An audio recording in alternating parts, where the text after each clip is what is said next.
straight from the automotive industry event of the year, NADA 2025. Chicks in Charge and Authenticom are bringing you the biggest names in automotive. From industry disruptors to game-changing innovators, we're getting the inside scoop on what's next for the auto world. This is where leaders talk and the future takes shape. Are you ready? Buckle up and let's dive in. We are back with another episode of Chicks in Charge, the last one of day one, with one of my favorite people on this entire planet, Matt Raymond. Hi. Hey, how are you? I'm good. How are you? Good. Good. So you've had a lot going on this year.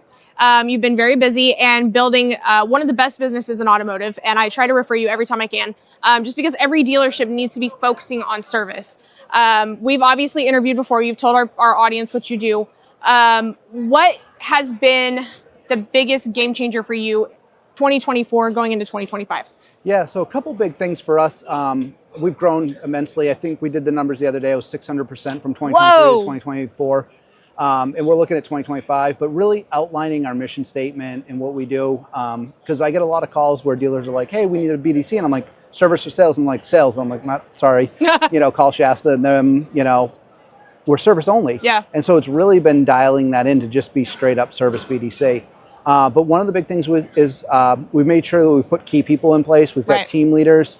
And now the newest thing that we're doing is with our call coaching with our agents is we call coach them, but we're also working on the upsell, right? Yeah. So every customer now, instead of it an oil change, it's an oil change tire rotation. Oh, by the way, are there any other indicator lights on? Yep. Hey, have you had your battery checked? I mean, the whole country right now is like -6 degrees, right? So focusing on what the market's doing, and I say market like the weather and things like that, and working with the dealerships as a team to be an extension of their team. Yeah. And I think that you have that forward thinking where, maybe some other people don't, because you are so fresh from the dealership side of it. And seeing from inside the store where the store is struggling, where the whole fixed ops department is struggling, because there's so many facets to it. And I think I've talked to so many people today about what's happened over the last few years. And there's something about 2025 that makes us want to reflect and a very noticeable different energy this year. And I don't know if you're seeing the same thing, but the conversations today have all been about, okay, 2020 through 2023 was all COVID, dealing with the inventory shortage, all of that stuff. 2024, we got our asses kicked for most of the year because of the interest rate hikes. And, we're all just reeling and licking our wounds from 20 to 23. And the last half of 2024 and going into 2025, it seems inspirational. Yeah, so I would agree with you there. I feel like a lot of dealerships kind of came out of the ether of the COVID years, but COVID was an excuse, right? Yeah. Like when you couldn't find people, it's because of COVID. If you had too many people, it's because of COVID. If you made too much money, it was because of COVID. If you didn't make enough, it was because of COVID, right? Yeah. It was the buzzword. Right, it was a buzzword, right? Like AI. Yeah. And we don't have time for excuses. Exactly. And so what you're seeing now is people dive back into their numbers. Right. It's the conversations we're having with dealers all the time. You work in outsourced BDC, I work in outsourced BDC. Dealers can do this in-house. They're, I always say this, I got it from one of our employees, we're not better, we're different. Yeah. And so what we do is we help them manage their expenses. And one way to manage their expenses is to manage their overhead of people, because they're the most expensive thing going. I mean, we've got BDC agents in-house, in Charlotte, in an office. We get the same thing. We get call-outs, sick days, family emergencies, whatever it is. The key is being able to staff up and focus solely on that. Man, dealer principals are running around at 100 miles an hour. They're chasing down the parts guy. They're trying to find out what's going on in the sales BDC. Do we have a service BDC? I don't know. Check the closet. Oh, there they are. I found them. Right? I make a joke about it because there's so many departments that are in so many rooms that and they don't communicate. Right. It's hard to communicate because you're going in every different direction. And then all of a sudden the customer comes in, leaves a 1-star review, and it ruins everybody's day. Yeah. So I really feel that, with the dealerships moving forward in 2024 and 2025, they're looking at what can we outsource or what do we have to handle in-house? Because when I talk to them about outsourced BDC, you can do what we're doing, not at the speed. I mean, you know that, I know that. We're on our outbound team, we're doing 400 calls a day per agent. Nuts. And on the inbound team, best agents are 150, lower side is 80, right? Yeah. Inbounds. But when you're looking at that and you're looking at what you can do, if you put that in-house, well, now that young guy or young woman gets asked to go get coffee or now they have to go handle this or handle that, and they're getting pulled away from their duties. They're also going out and putting a sticky note on a desk or whatever else. And so when you do that, you start having these relationships form, which is great, but it takes away from being on the phones. And I always challenge dealers. I'm like, if you got a BDC, hire us, put us behind your BDC, and I'll show you how many calls you're missing. Exactly. And that's one of the biggest things that I think dealers miss is like, oh, I've got a fully staffed team. I don't need any help. Do you track at all how many calls you miss? Like sales calls and service calls, and nobody even knows about it. Like try test calling your dealership. We tried calling, there was a store that had reached out about BDC services, guys, probably a year ago now. And we couldn't get the dealer back on his cell phone. And so I was like, shit, let's just try the store. Like, obviously he needs our help. We were on hold for almost 2 hours without ever speaking to a human. They didn't pick up a waiting phone line for 2 hours. And at past like 10, 15 minutes, we're like, okay, now I just want to see how long this lasts. Like, I know nobody's answering at this point, but I want to see just how long this lasts. You need like a burner phone to handle that literally, conversation for like, 2 hours. Oh my gosh. And so, I mean, I don't even know if I can say it. I'm going to say it anyways. It's my podcast. I can do what I want. That was a Lithia store. Lithia, like the organization that's supposed to have their shit completely together. Well, and it doesn't matter what store it is, and it really doesn't matter if it's outsourced or in-house. Yeah. Everybody's going to miss a call because you can't predict when the calls come in. Exactly. Right? So on the service side, we know that from 7:30 in the morning until 9 a.m., that phone's going to be crazy. Off the hook, yeah. And then we know in the evening from 4, like we don't do lunch breaks at 4 o'clock for the evening shift. Why? Because we're going to get slammed. Exactly. So from 4 to 5:30, we're going to be hammered with calls. We know it. Yeah. We can plan for it, but we still can't predict how many calls we're going to Exactly. get. Did the advisors call people? Whatever it is. But then it brings it to the next level. What happens when you miss a call?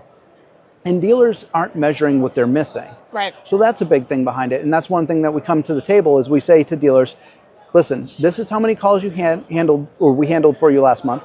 Here's the number of calls we grabbed on the first ring. If we didn't get them, here's the number of people we reached back out to, and here's the number of people we were able to connect with.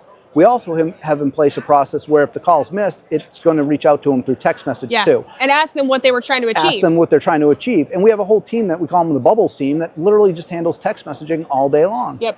And so, again, nothing's good or bad until it's compared. Yeah. And so that's a big thing that we're looking at when we're talking to dealers. I always use this example in every demo that we do. We had a dealership come to us and they said, hey, you're going to probably get about 400 calls between our two stores because we have a team that answers the phone. I'm like, cool.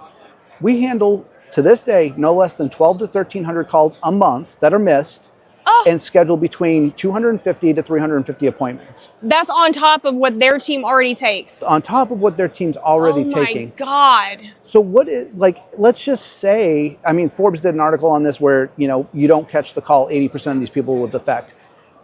We'll say it's Forbes and it's right. Maybe, maybe not. I still believe you have a chance to call people back. They expect it, especially on service. Yeah. Just because they're like, oh, they're all probably tied up. But it's how fast you call them back. Right. Again, it goes into the response of a lead, right? So when you call them back, then it's like, what are you doing with that call? How are your agents trained? Right. One of the things we find, and we talk to dealers all the time, if you opt for us to transfer calls to your service advisors, we know most of the time they're not going to answer. So we're not doing a blind transfer because that just puts them back into a bad experience. So it's a warm transfer. If that warm transfer doesn't connect, then we have a process in place to handle it further. Exactly. And that's what's needed is the process. And it's funny because we've started something similar up with the sales BDC lately and are seeing so much higher levels of happy customers. And it's like we're finally into the era where, is it era or era? I say both. Yeah, era. I think Taylor Swift calls it era. We're back into that point where we remember that we need to care what the customers want. And the customers just want to be treated fairly. That's literally it. Like, they don't want like the royalty spa treatment. They just want to know that they're cared about. I say that all the time. We did a company meeting the other day. We pulled each individual BDC agent in or Zoomed them in, depending on, we have a couple agents in like Michigan, South Carolina, Tennessee. Yeah. Zoomed them in, had a conversation one-on-one. And we said, tell me about your customer. And they described the person calling the dealership. Mm-hmm. That's not our customer. The dealership our customer is our dealership. Yeah. Their customer, I have a saying where I say, our customer's happiness depends upon their customer's happiness. And the way we keep their customers happy is to answer the phone, answer the question. And if we can't answer the question, get them an answer to the question. Exactly. Because we're not going to know everything. One of my favorite things that we do is we record, some states are specific, but record all the phone calls. Because when a dealer calls up and says, hey, the customer said you said this, here's the recording. Yeah. And if there's an area for us to improve, we're coaching on it. We're playing the call. I mean, we did that meeting I told you about. We pulled calls for the agents. Some of them heard their own calls. Some of them heard their coworkers' calls. We pulled great calls, and we pulled calls that it's like, hey, this needs a tune-up. Yeah. But everybody got to hear it, And so if a dealership were to try to pull somebody out and do this and spend this time, what else is it pulling away from? And I spent 14 years on the retail side. When I was the BDC manager, I was a BDC manager, the website designer, the make sure all the vendors showroom decorator. Make sure that we got the flag at half mast depending on what's going on, that we've got salt on the sidewalk because it snowed. Yeah. Whatever it might be, you did everything. And I know there's people watching this podcast nodding their head right now going, yeah, that's me. Yeah. I get it. It was Robin. Right. We get it.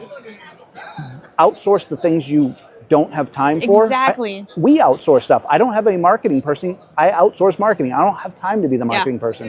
They do a great job. We meet for 30 minutes every other week. I just got a compliment from somebody the other day. They're like, every time I turn on my news feed, you're in there. It's all organic content, right? So I outsource so many different things when it comes to things I can't do, right? Yeah. I mean, if you're going to do payroll and whatever else, you have people that you pay to do that, so you can focus on what do. We handle service appointments. We coach employees up. We drive campaigns and stuff like that to generate revenue of customers they haven't seen, bringing them back in. And the whole idea is, to quote my buddy Anthony, we're going to smile and dial and help, fill the white spaces for them. Exactly. And I think that it's so... It's like you said with, you don't do your own marketing. It's like, this is something that I can learn to do and spend a lot of hours and maybe be halfway decent at it, or I can find an expert who's really good at it, will get me a better ROI and pay them a little bit of money to do that. Yeah. And that's exactly what we're trying to do. And we're not saying that we're the best in the world at what we do. There is more than likely dealerships out there that are handling their BDC operations better than we ever could. There 100% are phenomenal BDCs out there. No questions. I mean, I found one that I like. I told them, I'm like, you don't need me. I don't know why you hired me. You don't need me. Your sales team is doing a phenomenal job. One store ever. Your sales team's doing a phenomenal job handling all of this, taking care of your leads. I'm a hindrance at this point. You don't need me. But there are stores who do. There are stores who, I talked to one the other day, they just can't get the right staff in the store. They can't get the right training. Every single trainer is saying something different. And they're like, we don't know what to manage. We don't even have anything set up properly in our CRM. And I'm like, I've got you. I've got you. And I think I've actually started using the word offsite instead of outsource because the word outsource has become so dirty. Yeah, I don't know when it got to that point, but we have a fellow who does sales for us and was calling around to some dealerships the other day to see if he could schedule some demos. And he's like, we've literally worked with every outsourced BDC out there and you can never convince us to outsource again. And it's like, okay, I'm done with that word. I don't know why it's gotten that bad when we know there's so many good people in this space. Well, that's why we picked our name. I mean, we picked Bowtie Solutions. There's nothing auto in it. There's nothing dealer in it because we're a solutions provider. Exactly. Not to quote, who is it, Vanilla Ice? You got a problem, I'll solve it. But that's the whole idea, right? So we want to solve their problem that they have. And we're not everything for everyone.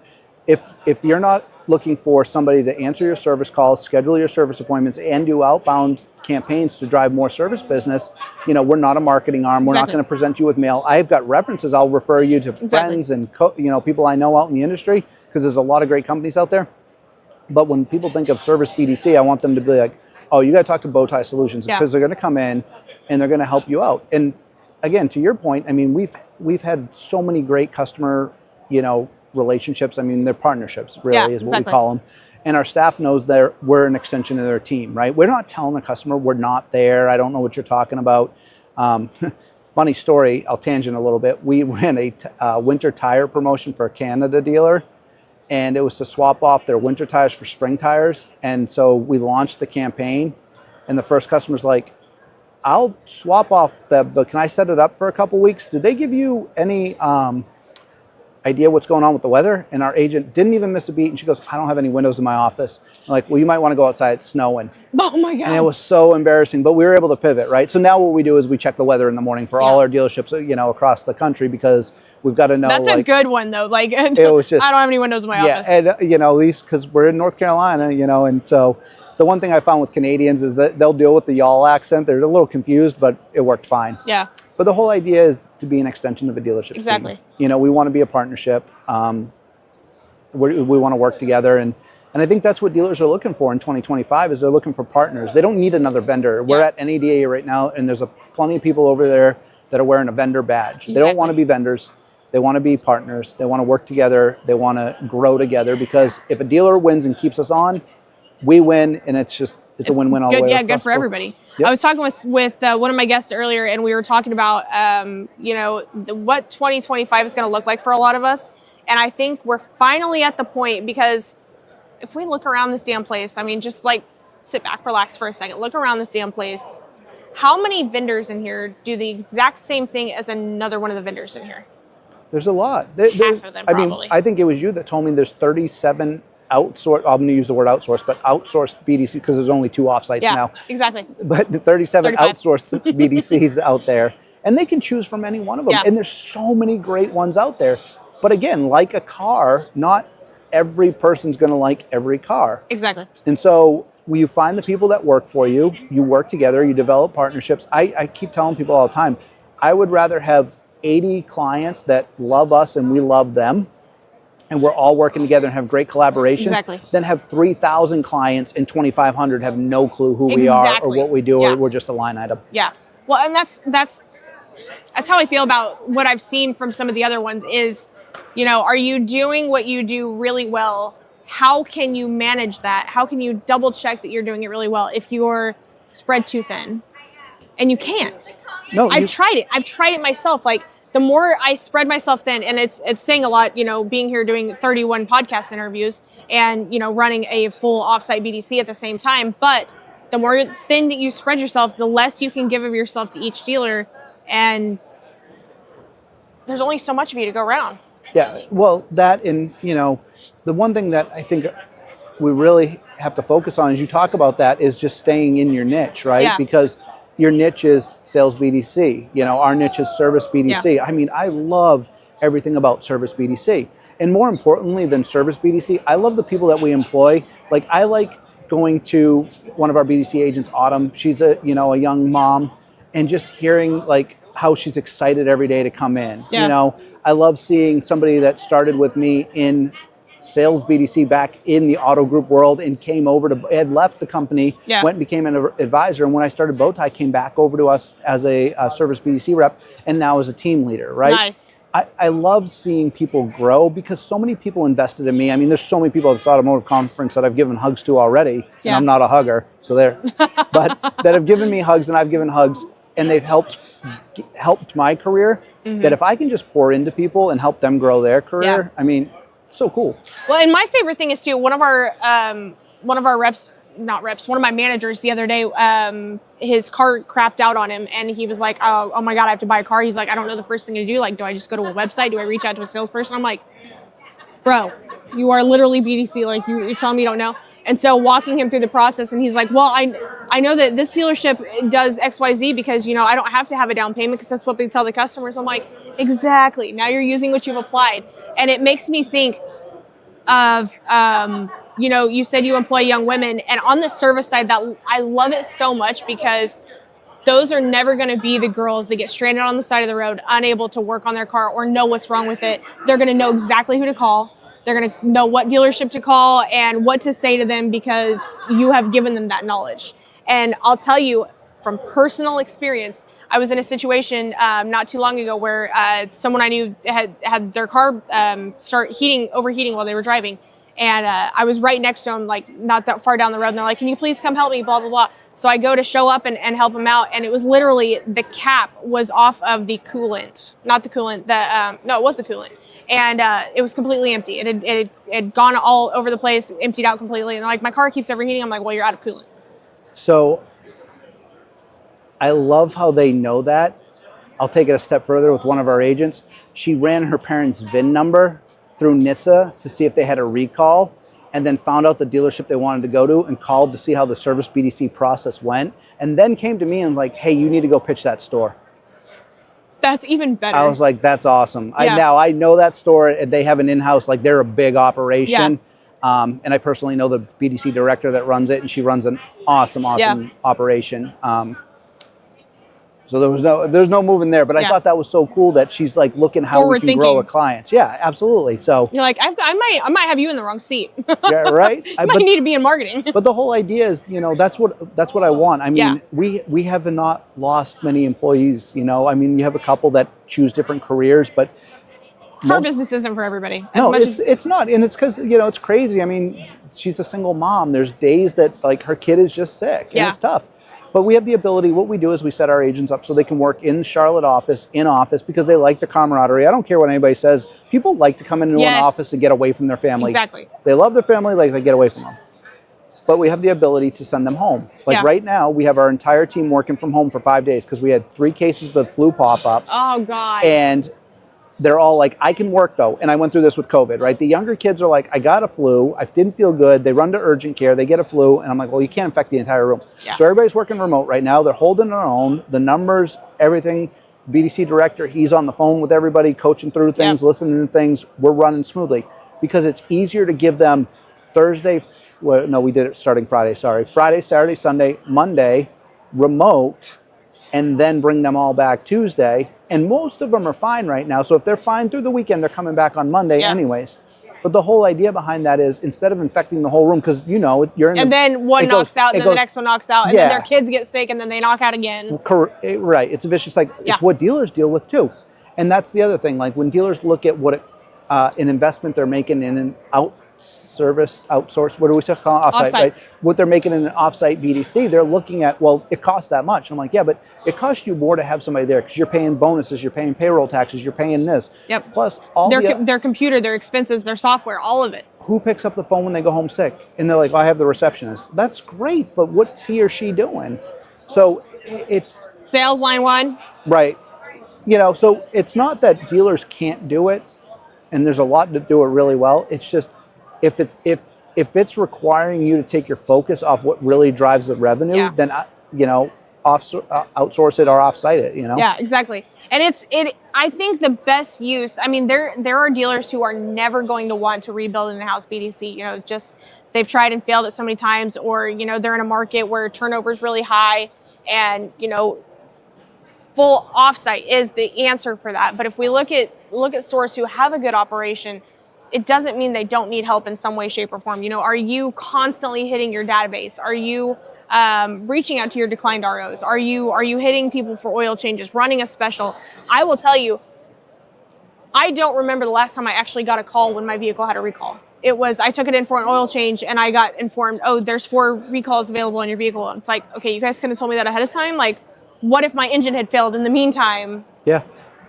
What about just inviting people back for service? Yes. I mean, I think that's a huge missed thing is we're just not inviting them back. Yeah. Meanwhile, Valvoline, Jiffy Lube, the Clipper They're Saver. You advertising guys have like the Clipper crazy. Saver in Joplin. Like it comes out to like a coupon book. Yep. Yeah, we get a giant coupon book at the beginning of every month. It's the same oil change companies in there. There's not one franchise dealer in there with an oil change. Yep. So everybody else thinks there's value in putting something in the Clipper Saver, but dealers aren't thinking like maybe I should be in front of these people more often. Yeah. And there's some dealers like the dealer I take my wife and I's car to does a phenomenal job of staying on top of things. Yeah. They've already texted me 3 times today about my service visit yesterday and have made me 2 buy offers. Wow. Yeah, the strong process, right? Yeah. But if you don't have that strong process in place, or you need something that's a failover, and this is what I tell dealers, just hire us to be your backup to your BDC. Because if I can catch what they're missing, man, that's awesome. Yeah, let me hit the shit that you're not. Exactly. I mean, if you handle 1,000 calls a month and your people are perfect, and I could tell you that we grab 250 of those, that's a quarter of your business. Yeah, give it 1 month and see if I don't make back what you pay me. Yep. Yeah, it's I really think that there's a missed opportunity. I mean, even just in the database, like you said, inviting people back for service, because I think dealers just assume that oh, they bought a car from me. Of course they're going to bring it back for service. I made a Facebook post. I don't even remember what I was doing, why I did it. It was for a test. And I made a Facebook post. It's probably been, I think you even commented on it like 3 weeks ago or something like that. And it said, okay, tell me your answer. Number one, where do you service your vehicle? And number two, is it from the same place you bought it from? Almost every single answer was no, other than people who are like die hard for their dealership, like work at a dealership. But almost everybody who didn't work at a dealership said no. They no longer get their vehicle serviced where they bought it from. I did buy mine from my friend. So that was, and he lives in Virginia. Yeah. So that's why I don't service there. But you're not wrong. I mean, we see it all the time.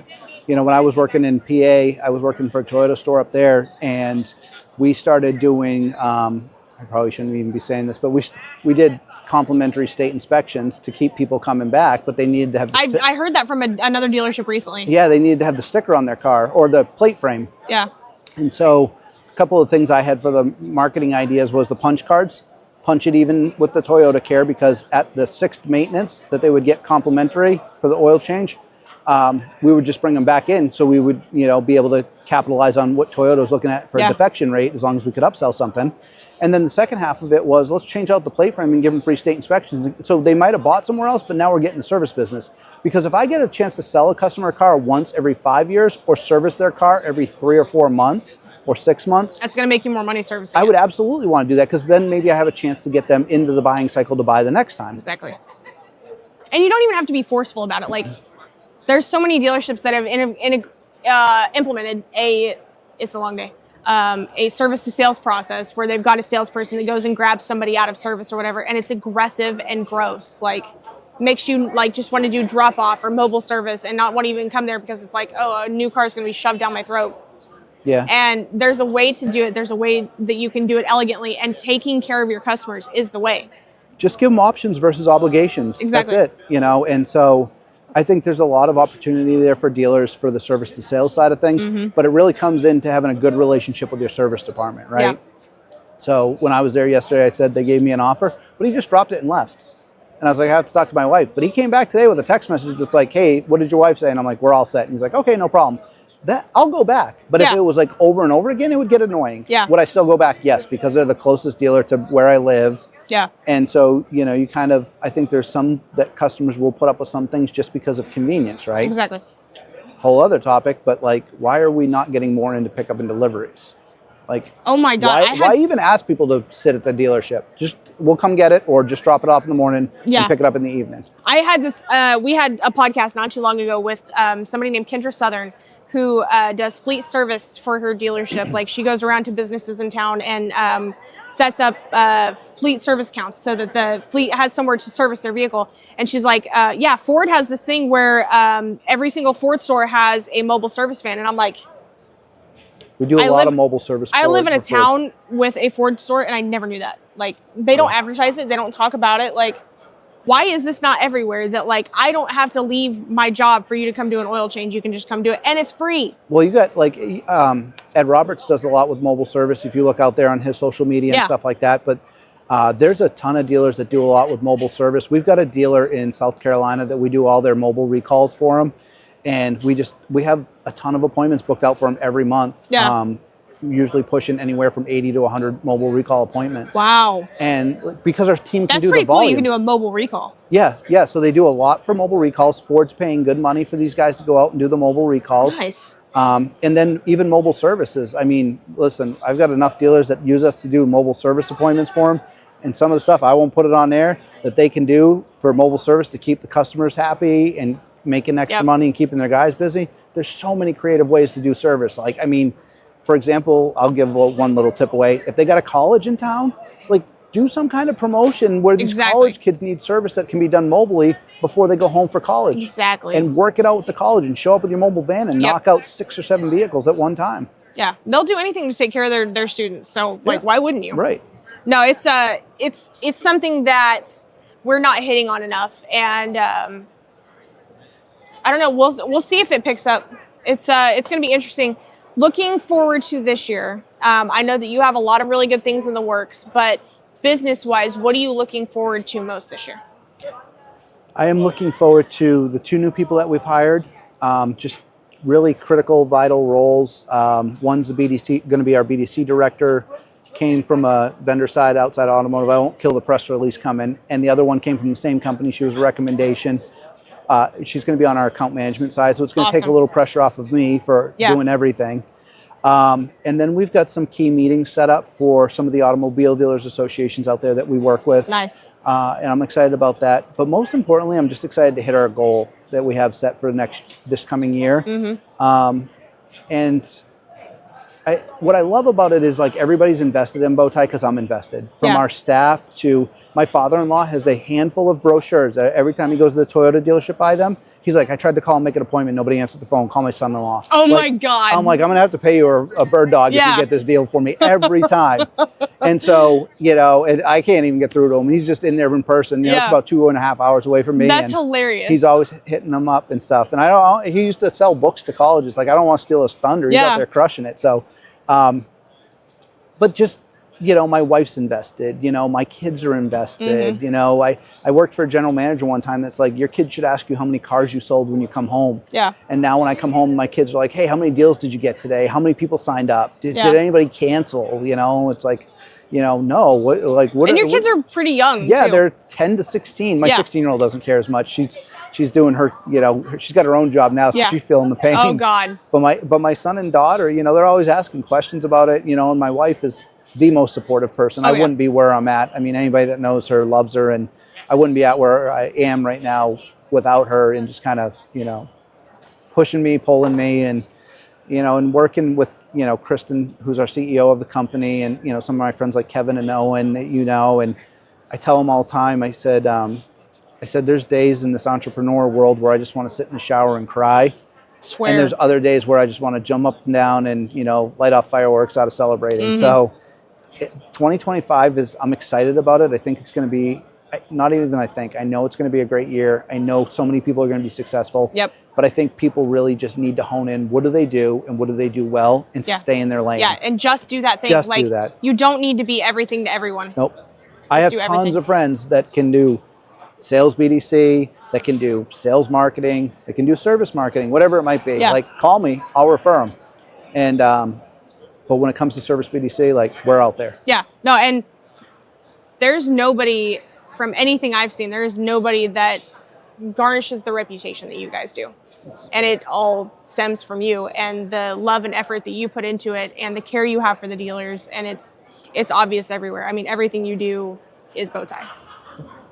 That's all we ask for. I mean, if a dealer comes on board and after a few months they feel like it's not a fit, it's not a fit. Yeah. It's I'm not going to force you to stay with me. Yeah. Maybe my buddy Glenn will watch this. He always has a saying, show business, not show friends, right? Exactly. I mean, there's a part where it's a business, but I love that you said that, about me loving my clients and, our partners there. Absolutely. I look at their business, and this is what I drill into our BDC agents all the time. You need to look at their business and their client base as though they're our clients. Yes. And you need to love on them and care for them and treat them with the same respect. Because if you were in the dealership and you were ever disrespectful, you wouldn't work there. Exactly. And if you're ever disrespectful, you're not going to work here. Exactly. And the one thing I'll say with any call that we ever pull to send over to a dealership is, I can't believe your agent actually put up with that much stuff and kept their cool. Yep. Because they know it's just a phone call. Nobody calls the dealership to say, hey, my car's broken on the side of the highway and I love you guys and I'm so happy that you can't get me in for 2 weeks. Nobody says that. No. It's like the emergency room, right? And this is the conversation I had with somebody today, and I know we're wrapping up. Urgent care, oil changes, tire rotations, basic maintenance. Emergency room, check engine lights, diagnostics, recall, stuff like that. That's what we live in. I live in the urgent care world and I live in the emergency room world. Yep. And all we're going to do is answer your phones and air traffic control your hospitalizations. Exactly. Yeah. Now, I do want to ask you something that is off topic though. Our conversation was really good. I am literally getting counted down from over there though. You moved into the new house. Yep. Okay. What is your favorite feature? Because you built this house. What is your favorite feature you had added into this house? Ooh, that's a good question. And I know you recently did another home improvement project, so I'm curious about that too. Yeah, so probably the biggest feature that we did with the house was when we had it built, we could have carpet on the stairs or hardwood on the stairs. Seems silly. Doing hardwood with having the dog and the kids has been huge. But I think our favorite feature is, my wife does all the pastry stuff and runs her baking business, is the walk-in pantry. It is a game changer. I've always wanted one. It is a game changer. I mean, there's so many snacks in there, and there's so much like good food in there. But I told her, I said, I'm going to go and try to be a handyman on my off time, which she doesn't think I have much of. And I want to build, like, we have the wire rack shelves right now. Yeah. And I really want to build like a custom interior shelving system in there. But that's probably my favorite. And then when we bought the house, they had a setup for wanted to call it a sitting room. Yeah. It's 2025. Nobody has a sitting room. Sorry if you have a sitting room out there. But I turned it into a home office. Nice. And so I don't ever work from home because we're so busy. I'm always in the office. But if I have to do something, I'm not at the kitchen table anymore, which I always was. So those are my two favorite features, the home office and the walk-in pantry. I was dying to know because I saw all the pictures of you building it and getting it to that point. So, all right, guys, we're going to wrap up. Everybody is getting out of here, and I don't want to get kicked out and be the last person out, but I want you guys to connect with Matt Raymond. I want you to find Bowtie Solutions on LinkedIn, Facebook. He is on both. He's active. If you follow him on Facebook, you'll get the world's best dad jokes. Yes. So definitely do that. But definitely connect with him and see how he can help you. Other than that, I hope you have a really good show, and can't wait to see what's next from you. One thing, do you know how you attract a country girl? I don't. You attract her. Stick around. I'm here all week. I was hoping this would end with a dad joke. It has to end with a dad joke. It has to. Thank you guys for tuning in. We'll catch you next time. Bye. This episode is brought to you by Authenticom, the business behind the automotive business. And this is Chicks in Charge Automotive Edition, available wherever you listen to your favorite podcasts. Help us grow. Rate and review on Spotify and Apple Podcasts.